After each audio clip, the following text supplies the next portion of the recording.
কয়টা বাজে? স্যার প্রতি মাসে এত টাকা ইনকাম করতেছেন, একটা ঘড়ি কিনতে পারেন না? জি স্যার, স্টুডেন্টদের কাছে টাইম জিজ্ঞেস করতে হয়, একটা ঘড়ি কিনে নিন। চুপ। স্যারের সাথে ফাজলামি করস? একে তো দেরি করে আসছিস, তার উপর ব্যাগ নিয়ে আসিস নি। যা গিয়ে চুপ করে বস।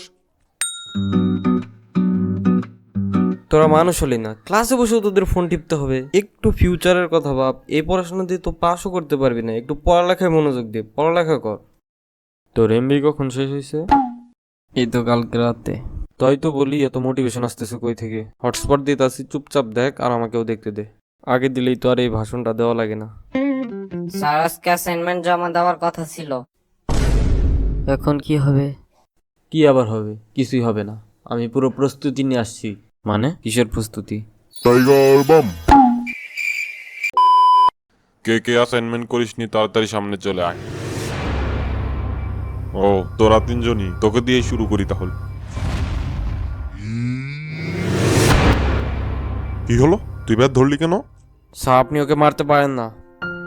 স্টুডেন্টদের মারা অপরাধ, আর আমি থাকতে অপরাধ কখনোই হতে দেব না।